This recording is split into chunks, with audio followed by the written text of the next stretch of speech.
Every August, garden centers dump their unsold spring perennials into the clearance section.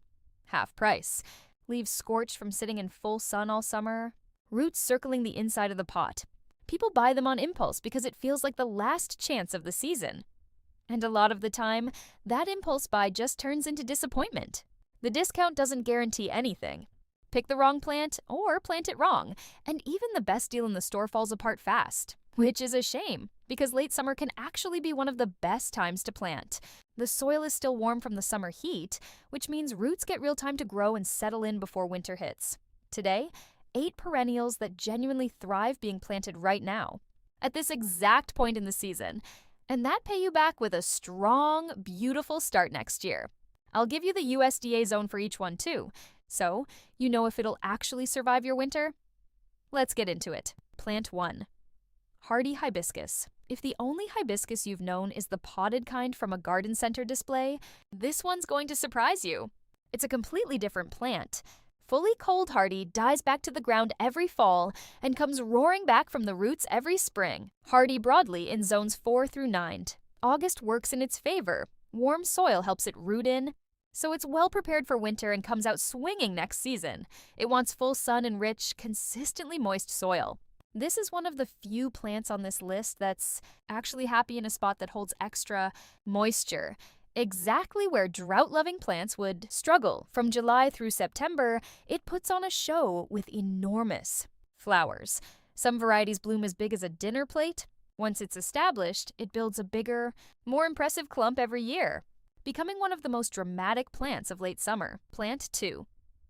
Zagreb threadleaf coreopsis. I'm not talking about the tall types that flop over by late summer and need staking. Zagreb stays compact, around 18 inches, and holds a tidy shape all season. Delicate, feathery foliage and a mass of small golden yellow flowers keep the bed feeling light from June through September. Hardy in zones 3 through 9, the species is actually native to the eastern U.S. August is a good planting window for the same reason as most of this list. Warm soil helps roots establish before winter, so it comes out of the gate fast next season. It doesn't need rich soil, quite the opposite. It performs best in average to poor, well-draining soil in full sun. Overly fertile ground pushes lush growth at the expense of flowers. If you want something for a bed edge or a naturalistic planting, Zagreb is one of the most reliable coreopsis varieties out there. Plant 3. Blue ice, blue star, delicate. Intensely blue, star-shaped flowers show up in late spring. But the real reason to plant this one shows up in fall. That's when its narrow, dark green leaves turn a stunning golden yellow and hold that color in the bed for weeks. Hardy broadly in zones 4 through 9. Like most of this list, August is a strong planting window because warm soil gives the roots time to establish before winter. It grows best in full sun to light shade, in moist but well-draining soil, and it's fully cold hardy with no extra winter protection needed.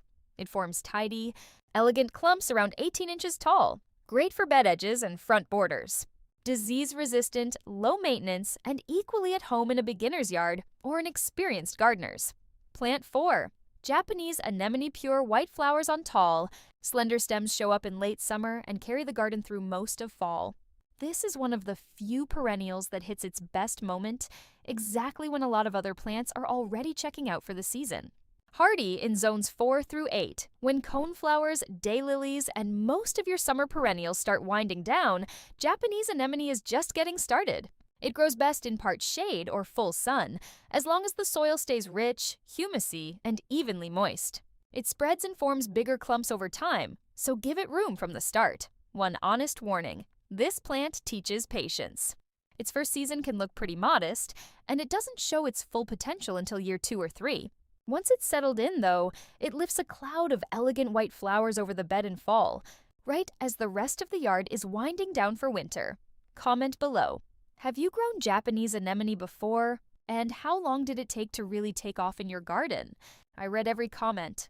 Plant 5. Sea holly. Steel blue, thistle-like flower heads make this one almost impossible to mistake for anything else.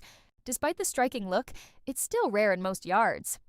Which is a shame, since it's one of the toughest plants on this whole list. Zones vary by species, but commonly around 4 through 9. It wants full sun and poor, sandy, well-draining soil.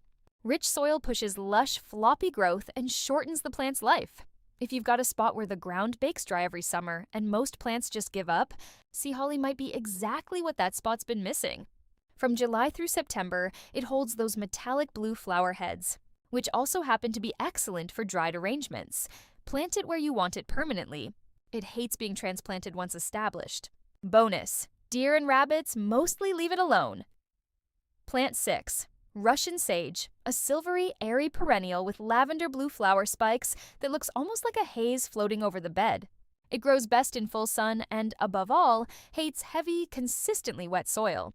The better the drainage, the better it performs. Hardy in zones 5 through 9. That's exactly why August works for this one too. Warm soil helps the roots develop fast before winter, so it comes back stronger and handles summer heat better next season. It doesn't want rich soil or heavy feeding. It actually performs better in average to fairly poor ground, as long as it's well drained. Deer and rabbits rarely bother with it. Design trick: plant it behind a shorter, warm-colored perennial. Yellow coreopsis, for instance. The silvery foliage and soft blue flowers create a calm backdrop that makes yellows, oranges, and reds red even more vivid in front of it. Plant 7. Siberian iris. If you've got a spot where a lot of perennials end up sitting too wet, this one might be exactly what you need. It's one of the most dependable varieties out there. Tight, elegant clumps of long, narrow leaves that stay decorative all season. Hardy in zones 3 through 8. August is a strong planting window here too, thanks to warm soil that helps roots establish fast before winter. It grows best in full sun to light shade, in rich soil that stays consistently a little moist. Great near ponds, along streams, in damp beds, and in naturalistic plantings. In May and June, elegant violet blue flowers rise above the foliage, and once they've faded, the dense clump of leaves still carries the bed. Planted in larger groups, it forms dramatic drifts that get more striking every year. Plant 8. Peony. If you've watched any of my earlier videos, you probably saw this coming. Peony is back on this channel for a reason. It's one of the most long-lived, dependable perennials you can plant. Generally hardy in zones 3 through 8, with a couple of species even native to Western North America. If you only plant one thing this August, make it this. Late summer and early fall is the best time to plant and divide it, since warm soil helps it root in fast. But there's one detail that matters more than everything else. The eyes, the pink buds at the base of the root clump, need to sit just 1 to 2 inches below the soil surface.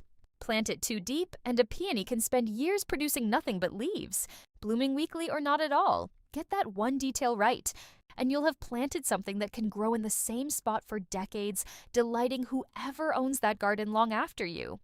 Tell me in the comments which of these you already have in your yard, and which one you're planning to plant next. See you in the next one.